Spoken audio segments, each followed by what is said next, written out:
Welcome to today's Ramble. Today we are going to be talking about account management. Account management is one of those really important things that you do for your clients. The more you can do to make sure that you're well connected at all of your clients, the better off those relationships are going to be over time.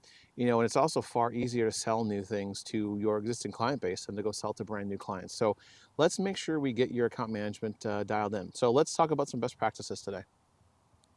So first, before we dive into the best practices or what I think the things you need to be paying attention to is that I think account management serves two different purposes. The first purpose is to kind of be that top level customer service, right? This is managing and monitoring the service levels and paying attention to what's going on within their business, within your MSP, and really making sure that they feel like they're well supported.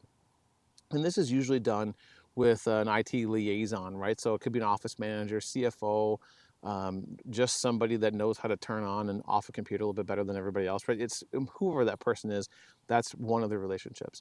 But then the second piece is you want to make sure you're developing that additional technology strategy and roadmap and trying to kind of paint for them the picture of where you think their company should be heading from an IT perspective and try to have a lens on kind of what's going on in their business and how you can help you improve those things, right? So it's sort of those two different layers, right? It's that kind of tactical stuff and then the strategic side of the world. And the reality is that a large part of that strategic conversation needs to happen with their C-level folks, right? Whether it's a CEO or owner or president, like whatever the title happens to be, it's that person kind of at the top. And the idea is that if you have a relationship with both that C-level, top-level person and the person who's the IT liaison, you're going to be able to see and find and hear more issues that you may be able to stop before they become a situation where the client fires you, right? Because it's entirely possible to have a kind of a perfect record of 100% CSAT with all of the users. But if that C-level person or the president or owner decides that they no longer like you as a MSP for whatever reason, you could be gone. And I've seen it happen a number of times. So having those relationships at multiple levels is really important.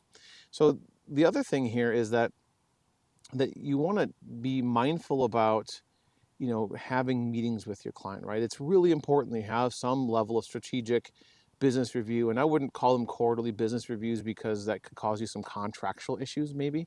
Also, you don't want to set up yourself up for quarterly business reviews and not do them quarterly because it just makes you look kind of bad. So have a regular ongoing meeting cadence with the client. And in those meetings, it's important that you cover both constituencies. And the idea here is that if you can get that C-level person to show up to the meeting for the first 15 to 20 minutes, awesome. Make sure you tailor the content to be that first 15 to 20 minutes with them and then shift into more tactical stuff, right? So maybe you talk about risk and security and the state of cybersecurity and what you're seeing in the world and things that maybe you've heard about in their vertical or ways to kind of develop their roadmap and kind of increase their ability to make more money, right? Because if you understand how they make money, you can then leverage technology to help them make more money more efficiently, right? If you can do those kinds of things and mitigate the risk, that client's not going to fire you, right? That is the quintessential idea of a partnership is that you're helping them reduce their risk, you help them make more money, and everybody's happier for it in the long run, right? That's that first section when you're meeting with that C-level person, and the office manager, IT liaison person can totally be there for it. It might be above their pay grade, but so what? Doesn't really matter. But the other piece is that you want to understand from that CEO person what's going on in their business that you're going to care about too, right? You want to understand if they're going into a growth pattern or they're going to shrink for some reason or they have an office move coming up or they're going to hire a new executive, like whatever the things are going on at that top level. It's important that you, as best as you possibly can, get that information from them because that's really important to kind of how you are going to continue to support them in the long run. Then after that first section, whether it's 15 minutes, half hour, whatever that looks like, however much time you've been able to steal away from that C-level person, then shift that rest of the meeting into the tactical stuff. Let's make sure that we have our workstation replacement plan up to date, and make sure that we've talked about any open tickets that are issues that are going on that the IT liaison person wants to talk about. You can talk about any some training opportunities for their people or some of those kinds of things that C-level person may or may not care. And the idea here is that you can just say, hey, C-level person, we're going to shift away from the strategic more to the tactical to talk about what's going on, on the day-to-day. You're more than happy to hang out if you want, but otherwise, I know you've got a lot of stuff going on in your day. So, if you want to go and go do something else for this next time, the next period of time, totally great. And it's nice to talk to you, right? Like, just kind of let them know that it's okay for them to walk out of the meeting at that point, because you've discussed with them the stuff that matters the most to them.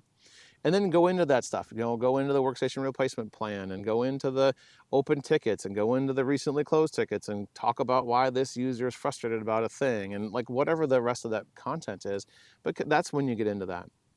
And really, by structuring your meetings so that you're able to hit both constituencies is really the best practice as it relates to this kind of thing. And honestly, there's a lot more stuff to talk about with account management. And in the course of these upcoming rambles, I'm definitely going to come back to it. So thank you for coming on this ramble with me today, and I hope to see you on the next one.